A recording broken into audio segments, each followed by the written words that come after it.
How's it going, folks, and welcome back to the third and final part of Crystal Palace in the future. Apologies, this has taken a little longer than planned to get out. I was ill with the thing that people get ill with. You're not allowed to say on YouTube, otherwise they send the police to your house and stuff. Basically, I've been sick. That's the TLDR. We're back now, though. We are 20 years in the future, and we are going to go 50 years in the future as well. Plenty to check out, plenty to look through.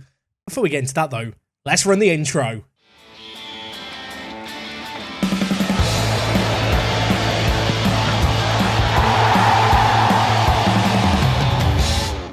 So yes, here we are. The year is 2057. I'm 63 years old, nearly ready to retire. Although, I don't know, by the year 2057, the retirement age will probably be 80 or something. So maybe I'm still working away. And, well, not a great deal's happened here. Although, two of our former players appearing as, well, players in our relationship tab, which I believe means that they are staff members. And indeed they are. Of course, we're only 10 years on from the last In the Future video where we went 10 years into the future. The first of these players is Chirich, who is, well, a professional manager. He's managing Cannes, 39 years old, or 49 years old. Reading's hard. If we just look here at his milestones, you can see here he's managed Cannes, he's managed Girona, Strasbourg, Nantes, even had a little period where he was playing for Arsenal after he left Crystal Palace for 4 million. That seems like a bargain. The other player who's appearing as a favoured personnel, presumably again, because they're one of the few players that stuck around in football, is Nicolas Lozano, the winger who I had very high hopes for. He's only 42 years old. He got 154 caps for Spain. That is mental. And right now he is manager of Sampdoria, where he has been, well, for the last few months. He's literally just joined the club in the last year. He is their manager.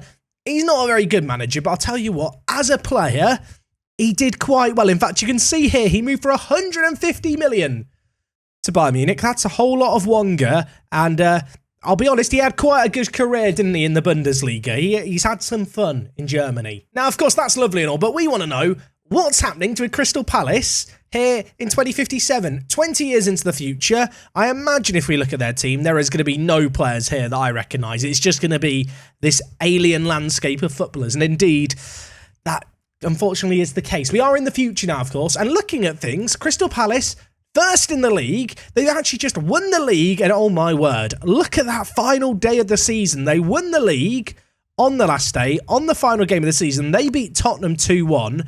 Everton drew. Arsenal lost, and Chelsea won. I'll tell you what, there could have been a whole weird set of complexions and possible results that could have happened here. Somehow, Crystal Palace won it, and Julian Nagelsmann is their manager. Was he not their manager before? Has he gone to the club and left and come back? So, in fact, he has. This is mad. So, Nagelsmann was at the club in 2045. He left. Rodriguez came in. I think that's where we were last time. They've then gone through Rodri, Guillamon, Lancaster, Gabers, Harry Maguire had a spell as caretaker manager for 25 days. Julian Nagelsmann came in 191 days ago, so kind of midway through the season, and he's actually gone and won the league, having joined in November. How crazy was their seasonal comeback? How much of a turnaround did they have under his stewardship? It must have been absolutely mad. I say this, assuming the previous manager didn't get sacked. And in fact, Gubbers here was sacked. He was let go after 3 years in charge, and they've had a mad year. In fact, I think this shows it pretty perfectly. They were down in kind of 8th place when Nagelsmann took over, and they've gone on this crazy recovery. To be fair, what a weird season this has been. I guess the expectations are still rather high at Crystal Palace. Now, I'm really confused because I wanted to check out the ownership status, and Dwanjin's name has changed to Kozma. Why is Dwanjin's name changed to Kozma? I don't know. I've seen a bug before. Last year, I think that happened, where some players had, like, some of their Korean players get random name changes. I think it was second yellow card. I think that's happened. I think Dwanjin has changed his name to Kozma. Maybe he rescinded his Chinese national citizenship. I don't know. Either way, a new owner came in a little while ago now, 8 years ago. And in the last, well, few years, it'd be safe to say Crystal Palace have had a little bit of a falling off. I think you can spot the point where the last of the players that we gave them kind of faded away. They've not won the league in the previous 5 seasons until now, when Nagelsmann has returned to the club and, well, instantly won them the league. Now, just looking at the team here, Champions League-wise, 7 won to their name. The most recent, though, 12 years ago now. So no recent Champions League wins. Of course, a fair few Premier League wins still over recent years. Crazy that they were able to make a comeback this year. Club World Cup, they won it in 2049. Of course, we won it in 2037. That was our parting gift to the club back then. Only 5 FA Cup wins. In fact, you can see here, they've not won the FA Cup in almost 20 years now. Elsewhere, a Europa League win was fairly recent, just a couple of years ago. And, well, besides that, a few trophies that no one really cares about. Most recently winning the EFL Cup in 2051. Now, of course, we are at that point in the Football Manager timeline where all the players that we know have kind of left now. But you can still see their legacy because we have players like Fontana here who are, well, in the favoured personnel section. You can see 16 years he played for Crystal Palace, 507 appearances, 73 goals, retired aged 38, so really did extend his career. Elsewhere, Heinz Winter in the icon section ended his career at Crystal Palace. 235 goals to his name is not too shabby. In the Legends column, Horniak, Tullio, Zandbergen, and I've still managed to keep my name there. So Zandbergen sadly did also retire. Of course, we knew that he'd left the club to go to Real Madrid. Elsewhere, Tullio left to go to Liverpool. You might remember that one. And, well, the last of these players, Horniak, ended up retiring in 2049. Some grey hair started to show. He tried to shave it off to hide it. He ain't fooling anyone. And like a lot of our players, unfortunately, it looks like they've just kind of left football as a whole and not stuck around to be coaches or anything. Just looking at the transfer history here of Crystal Palace, safe to say the spending power has now gone. Duanjin leaving the club, no longer really having the same level of investment from the new ownership, and I think that's kind of evident here. You can see there was that year where we spent almost 450 million. They haven't got close to that since, and in fact, if we just look at the overall best 11, drink it in, look at it, plenty of players you might recognise here. Plenty of players who we did look at previously. Interesting to see Elpert here, ahead of youth development at Werder Bremen. I'm kind of looking through this list, thinking about some of the younger players that were, you know, players that we brought in towards the end of our time at the club. Kayondo retired as a player aged 38. In fact, finished his career at Crystal Palace. Had 17 years at the club, which is kind of mad to see. Gurajaga retired aged 35. Didn't stick around in football. Chiric, we've already had a look at. Edison Pabon, retired from football, played for 21 years, retired aged 37. I'll tell you what, a lot of these elite level players that we signed retired quite old, and they stuck it out at Crystal Palace for the long haul, rather. And lastly here, you can see Becca Chioli retired in 2048, 362 appearances, and he called time on his career. So not a whole lot of success over the last 10 years. I have also just noticed the Duanjin Arena has now been renamed the Crystal Palace Stadium. It's like they got rid of him. He left the club and they just renamed the club and forgot about his legacy. Look, Duanjin, or Consular, or whatever your name is now, you live on in my heart. I still remember you. The streets will remember. I've just noticed, actually, recently they lost it into, was that like in a semi-final of some kind of European competition? They won the Europa League a couple of years ago. And, yeah, looking at things here, they lost in the Champions League 5-1 on aggregate against Inter. That's embarrassing, isn't it? Before we hop into the future, just a little look at FC United. As you can see here, still in the Championship. In fact, they've been in the Championship for the last 20 years. They're like the Ipswich Town of kind of well, a few years ago now, because Ipswich have recently gone down. But just the team who have stuck around in the Championship forever, still play at Broadhurst Park. Their key player, Samuel Ogbu. He actually looks quite good. On loan from Everton. I thought they'd sign him permanently. He's far too good to be signed permanently. But nevertheless, interesting to see that FC United have kind of just chilled out forever in the Championship. I mean, it's working for them. Medium prediction of 10th. They've settled for mediocrity. Who am I to judge? Now, one thing to note about all of these save games is I'm going to have them linked to download down in the description. Of course, if you were over on Patreon, hopefully you got a chance to check out the final save game file from when we resigned and left the club. That will also be included in the pack of save games I'm going to leave down in the description. As is always the case with these kind of videos, I could look through infinitely the nitty-gritty details. I'm never going to encapsulate it all into a video. So if you really want to unpack everything, you can check out that. And of course, if I miss anything that you spot, let me know it. Some of you guys mentioned the fact that Severin scored in a Champions League final against Crystal Palace to get in for a win. I went back and watched that, and it did upset me. And, well, I'm sure there's some more weird and wonderful stuff like that. But alas, we are going to go forward 30 more years. Now we're really jumping in the time machine. We're going to jump forward. I'm going to be 90 something, at least in game, although I don't think the game ages you at a certain point. Nevertheless, 50 years in the future, it's going to be a bit of an alien landscape.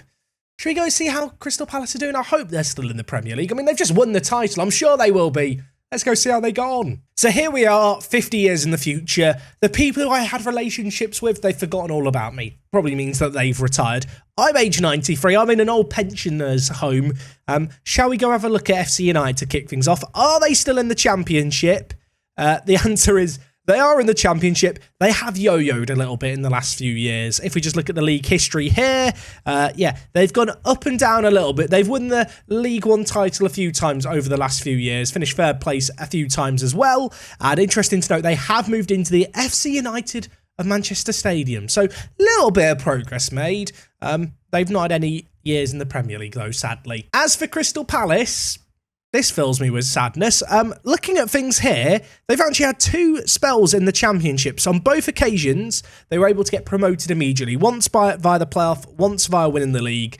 They've been very mediocre. Their current manager is an Icelandic man. Just as a little reminder, good segue here. We're doing streaming over on Twitch again at the moment.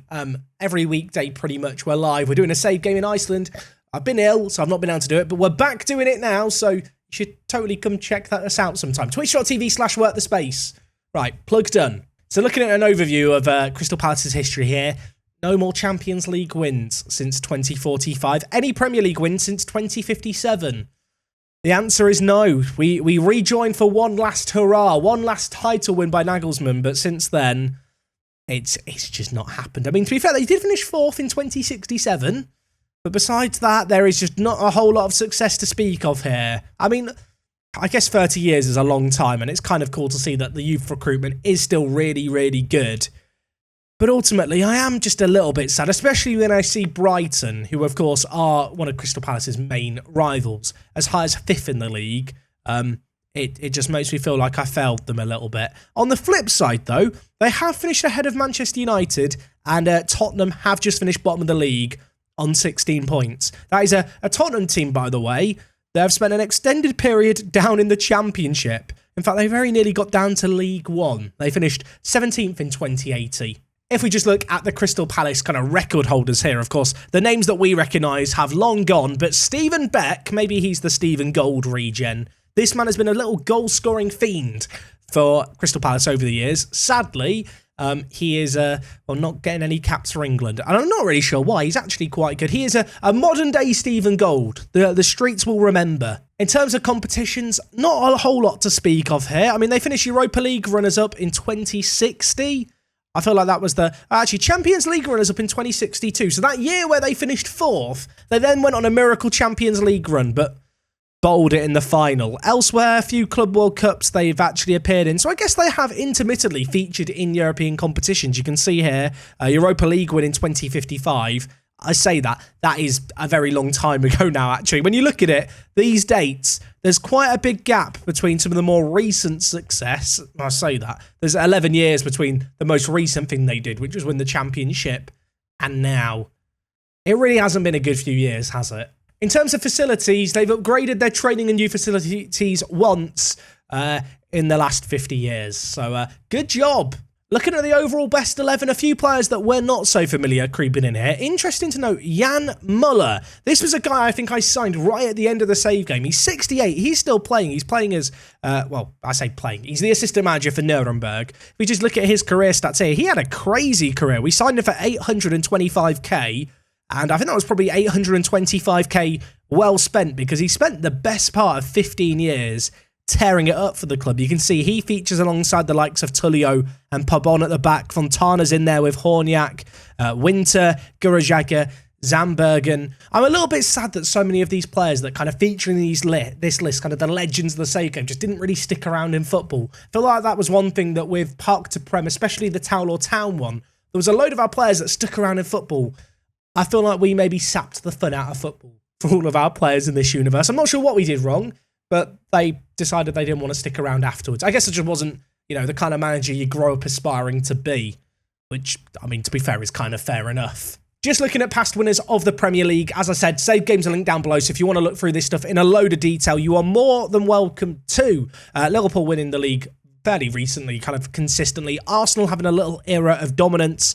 I'm not spotting any particularly weird title winners. In fact, really, Crystal Palace winning it in 2050 and 2051 kind of is the thing that looks the most odd, which is when we had recently left the club. Of course, they got that one more win in 2056. I guess Everton may be a little bit weird, but they had a load of money invested.